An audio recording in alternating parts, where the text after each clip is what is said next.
بسم اللہ الرحمن الرحیم۔ سورہ انشرح مکی صورت ہے، اس میں 8 آیتیں ہیں۔ الم نشرح لک صدرک، کیا ہم نے آپ کی خاطر آپ کا سینہ انوار علم اور حکمت اور معرفت کے لیے کشادہ نہیں فرمایا؟ کیا ہم نے آپ کے سینہ مبارک کو کھول نہیں دیا؟ وَوَضَعْنَا عَنْكَ وِزْرَكَ، اور ہم نے آپ کا غم امت کا وہ بار آپ سے اتار نہیں دیا۔ الذی انقض ظہرک، جو آپ کی پشت مبارک پر گراں ہو رہا تھا۔ ورفعنا لک ذکرک، اور ہم نے آپ کی خاطر آپ کا ذکر بلند فرما دیا۔ فإن مع العسر یسرا ان مع العسر یسرا، تو بے شک ہر دشواری کے ساتھ آسانی آتی ہے، اور یقیناً اس دشواری کے ساتھ بھی آسانی ہی ہے۔ فَإِذَا فَرَغْتَ فَانْصَبْ، بس جب آپ فارغ ہوں تو ذکر و عبادت میں محنت فرمایا کریں۔ وَإِلَىٰ رَبِّكَ فَارْغَب، اور اپنے رب کی طرف راغب ہو جایا کریں۔ کیا خوبصورت انداز ہے۔ الم نشرح لک صدرک، کیا ہم نے آپ کی خاطر آپ کا سینہ کشادہ نہیں فرما دیا، آپ کے سینہ مبارک کو کھول نہیں دیا؟ بعض اہل علم نے اس سے یہ مراد لیا ہے کہ ختمی مرتبت صلی اللہ علیہ وآلہ وسلم کا متعدد مواقعوں پر اللہ سبحانہ و تعالیٰ نے سینہ مبارک چاک فرمایا اور اس میں انوارات و تجلیات کو بھرا۔ بچپن میں بھی ہوا، معراج کے شب سیدنا جبریل امین تشریف لاتے ہیں اور آقا علیہ الصلوۃ والسلام کو سینہ حرم میں لٹاتے ہیں اور سینہ مبارک کو چاک فرماتے ہیں اور اس میں سے قلب انور کو نکالتے ہیں اور پھر اس کو مخصوص انداز میں دھوتے ہیں۔ اس میں انوارات و تجلیات کو بھر دینے کے بعد قلب انور کو اپنی جگہ پر رکھتے ہیں، پھر سینہ مبارک کو برابر کر دیتے ہیں۔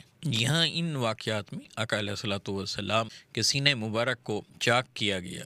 شرح صدر کے حوالے سے ایک تو میڈیکل سائنس کی طرف بھی اشارہ ہے کہ ایک وقت آئے گا انسان اتنی ترقی کر لے گا کہ انسانی جسم کو کھول بھی سکے گا، اسے دوبارہ بند بھی کر سکے گا۔ اگر دیگر انبیاء کرام کے حوالے سے دیکھیں تو یہاں پتہ چلتا ہے اللہ سبحانہ و تعالیٰ اپنے محبوب صلی اللہ علیہ وآلہ وسلم سے عشق کیسے کرتا ہے، محبت کیسے فرماتا ہے، کہ یہاں کتنا خوبصورت نقطہ ہے۔ سیدنا موسیٰ علیہ الصلوۃ والسلام نے اللہ سبحانہ و تعالیٰ کی بارگاہ میں دعا کی تھی، رب اشرح لی صدری، اے میرے رب میرے سینے کو کھول دے۔ موسیٰ علیہ الصلوۃ والسلام اللہ سبحانہ و تعالیٰ کی بارگاہ میں عرض کر رہے ہیں، مولا میرے سینے کو کھول دے۔ اور یہاں آقا علیہ الصلوۃ والسلام نوک زبان پر وہ بات نہیں لائے، مگر اللہ سبحانہ و تعالیٰ از خود اپنے محبوب علیہ الصلوۃ والسلام سے مخاطب ہے۔ الم نشرح لک صدرک، اے میرے محبوب صلی اللہ علیہ وآلہ وسلم، کیا ہم نے آپ کے سینے کو کھول نہیں دیا؟ اللہ اکبر۔ یہ فرق ہے محبوب میں اور کلیم میں۔ وہ عرض کرتے ہیں مولا ہمارے سینے کو کھول دے، ادھر اللہ سبحانہ و تعالیٰ اپنے محبوب سے پوچھ رہا ہے کیا ہم نے آپ کے سینہ اقدس کو کھول نہیں دیا؟ اور اس سے بھی بڑھ کر کمال محبت قرآن مجید میں ہمیں نظر آتا ہے، وہ یہ اللہ سبحانہ و تعالیٰ آقا علیہ الصلوۃ والسلام کے جسم اطہر کا تذکرہ کرتا ہے، آقا کی زندگانی کی قسمیں کھاتا ہے، حضور نبی اکرم صلی اللہ علیہ وآلہ وسلم کی آنکھوں کی بات کرتا ہے، آقا کے مکھڑے کی زلفوں کی بات کرتا ہے، حتیٰ کہ آقا علیہ الصلوۃ والسلام جو لباس زیب تن کرتے ہیں اور اگر کمبل بھی لے لیں، چادر بھی لے لیں، تو اس کا ذکر بھی اللہ قرآن کی آیتوں میں سجا دیتا ہے۔ قرآن مجید میں آقا علیہ السلام کے چہرہ مبارک کا تذکرہ آیا وَالضُّحَىٰ کہہ کر، حضور علیہ الصلوۃ والسلام کی زلفوں کا تذکرہ چھیڑا قرآن نے وَاللَّيْلِ اِذَا سَجَا کہہ کر، آقا علیہ الصلوۃ والسلام کی آنکھوں کا ذکر کرتا ہے قرآن ما زاغ البصر وما طغیٰ کہہ کر، آقا علیہ الصلوۃ والسلام کے ہاتھوں کا تذکرہ کرتا ہے ید اللہ کہہ کر، آقا علیہ الصلوۃ والسلام کے سینہ مبارک کا ذکر کیا جا رہا ہے الم نشرح لک صدرک کہہ کر۔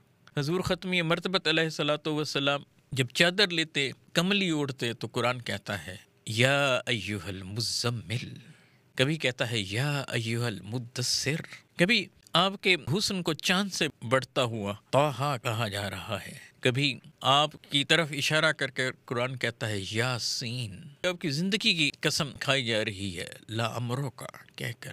تو حضور علیہ الصلوۃ والسلام کے سراپا کا تذکرہ، آپ کی ذات کا تذکرہ، آپ کے اعضاء کا تذکرہ، اور ان میں سے ایک خوبصورت آقا علیہ الصلوۃ والسلام کے سینہ اقدس، سینہ مبارک کا تذکرہ اس صورت کی پہلی آیت کے اندر کیا جا رہا ہے۔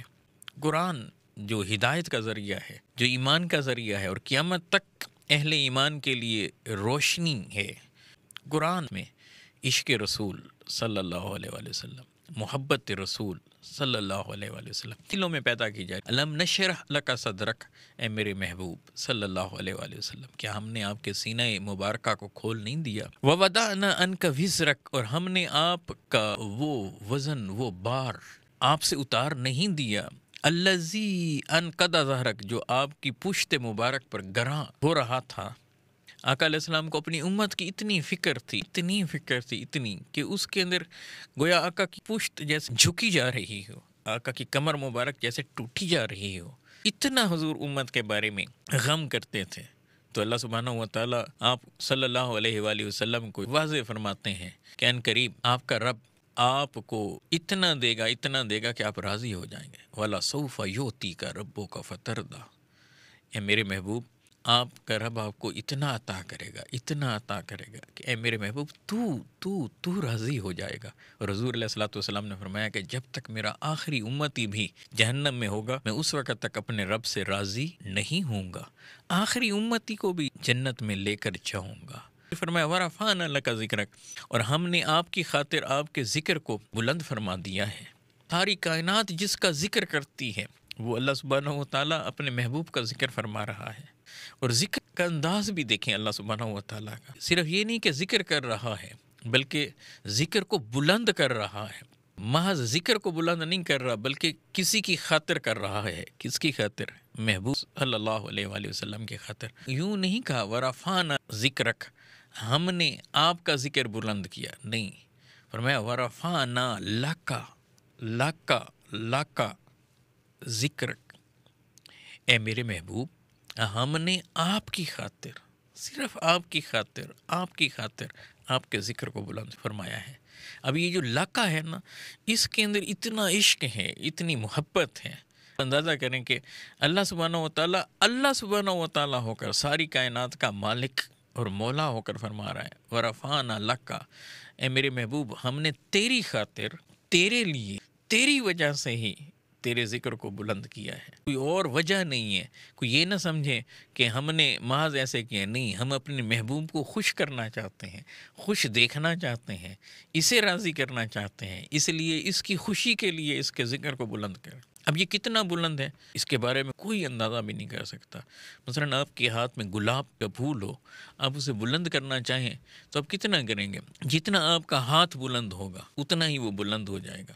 ایک شخص بیٹھا ہے، ایک کھڑا ہو جائے تو اور زیادہ بلند ہو جائے گا، ایک چھت پر پہنچ جائے، ایک پہلی منزل پر، دوسری، تیسری، ہر ایک کی بلندی کی ایک لیمٹ ہے، مگر اللہ سبحانہ و تعالی انسانی ذہن کے اندر نہیں آ سکتا، سوچ کے اندر نہیں آ سکتا، اس کی بلندی کا کوئی احاطہ نہیں کر سکتا۔ اب جب خالق کے کون و مکان کے ذکر کو بلند کرے گا تو اس بلندی کو سوچا بھی نہیں جا سکتا کہ وہ کس حد تک بلند ہوگی۔ کا مطلب یہ ہے کہ اللہ نے لامحدود بلندی اپنے محبوب صلی اللہ علیہ وآلہ وسلم کے لیے رکھی ہے اور ان کے ذکر کے لیے رکھی ہے۔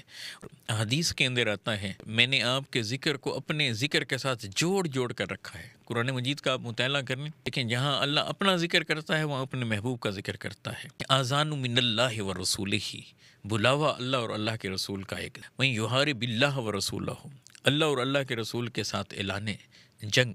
لا تقدموا بین یدی اللہ و رسولہ، اللہ اور اللہ کے رسول پر پہل نہ کرو۔ براءۃ من اللہ و رسولہ، اللہ اور اس کا رسول بیزار ہوئے۔ اطیعوا اللہ و رسولہ، اللہ اور اللہ کے رسول کی اطاعت۔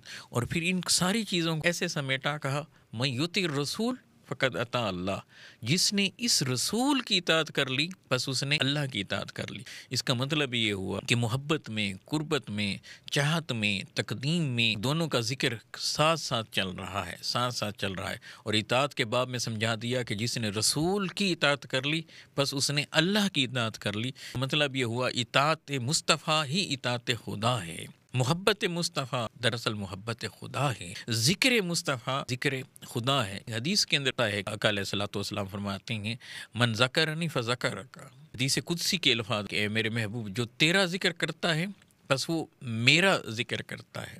اللہ سبحانہ و تعالیٰ فرماتے ہیں کہ اے میرے محبوب جس نے آپ کا ذکر کر لیا اس نے میرا ذکر کر لیا۔ یہی وجہ ہے کہ آپ عبادات میں دیکھیں، اذان میں دیکھیں، جہاں اللہ سبحانہ و تعالیٰ کا ذکر آتا ہے وہاں اللہ کے محبوب صلی اللہ علیہ وآلہ وسلم کا ذکر آتا ہے۔ نماز جہاں اللہ سبحانہ و تعالیٰ کا ذکر ہے وہیں آپ اتحیات میں دیکھیں اللہ کے محبوب صلی اللہ علیہ وآلہ وسلم پر سلام ہے، درود آقا علیہ الصلوۃ والسلام اور آل پر۔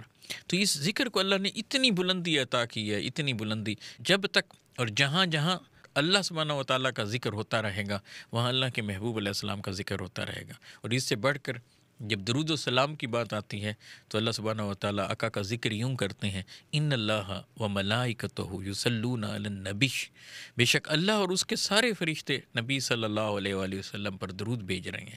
تو حضور کا ذکر نہ صرف اللہ فرما رہے ہیں بلکہ سارے ملائکہ بھی کر رہے ہیں، اور انسانوں میں سے چنیدہ انسان، پسندیدہ انسان کون؟ جن کے دلوں میں ایمان ہے، ان کو حکم دیا جا رہا ہے یا ایھا الذین آمنوا صلوا علیہ وسلم تسلیما، اے اہل ایمان تم بھی ان پر کثرت سے درود اور سلام بھیجو۔ تو مسلسل اللہ کے حبیب کا ذکر ہو رہا ہے اور یہ قیامت تک ہوتا رہے گا۔ اور یاد رکھیں اللہ کے حبیب صلی اللہ علیہ وآلہ وسلم کا ذکر تو اللہ بلند فرما رہا ہے، وہ تو مسلسل بلند ہو رہا ہے۔ انسانوں میں سے جب کوئی ذکر کرتا ہے تو اسے کیا ملتا ہے؟ دراصل جس کے ذکر کو اللہ بلند فرما رہا ہوتا ہے، جو بھی اس ہستی کا دل سے ذکر کرتا ہے تو اللہ تبارک و تعالیٰ اس بندے کو بھی بلند کرنا شروع کر دیتے ہیں، اس کی عزت میں اضافہ کرتے ہیں، اس کے رزق میں اضافہ کرتے ہیں، اس پر رحمتوں اور برکتوں کا نزول ہونا شروع ہو جاتا ہے۔ پھر فرمایا فَإِنَّ مَعَ الْعُسْرِ يُسْرًا فَإِنَّ مَعَ الْعُسْرِ يُسْرًا، سو ہر دشواری کے ساتھ آسانی ہے، یقیناً اس دشواری کے ساتھ بھی آسانی ہے۔ یعنی یہ اشارہ ہے اس بات کی طرف، انسانوں کو آگاہ کیا جا رہا ہے کہ آپ اپنے محبوب علیہ الصلوۃ والسلام کی سیرت طیبہ کو دیکھیں۔ یہ پہلے اگر مشکلات آئیں تو پھر ان مشکلات کو ہٹا بھی دیا گیا، اگر ادھر سے ہجرت کرائی جا رہی ہے تو ادھر سے پھر مکہ کو فتح بھی کرایا جا رہا ہے، کہ ادھر سے کانٹے بچھائے جا رہے ہیں تو ادھر عرشوں پر بلا کر معراج بھی کرائی جا رہی ہے۔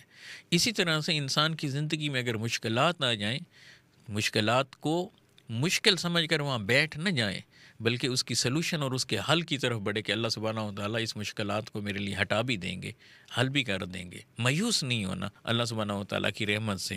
پھر فرمایا کہ رابطے میں رہنا، ہمارے ساتھ رہنا، ہمارا ذکر کرتے رہنا۔ فَإِذَا فَرَغْتَ فَانْصَبْ وَإِلَىٰ رَبِّكَ فَارْغَب، بس جب آپ تعلیم امت، تبلیغ، جہاد اور ادائیگی فرائض سے فارغ ہوں تو ذکر و عبادت میں محنت فرمایا کریں اور اپنے رب کی طرف راغب ہو جایا کریں۔ تو جو بندے اللہ سبحانہ و تعالیٰ کی طرف راغب رہتے ہیں تو یقیناً اللہ کی رحمتیں بھی اس کو اپنے گھیرے میں لیے رہتی ہیں۔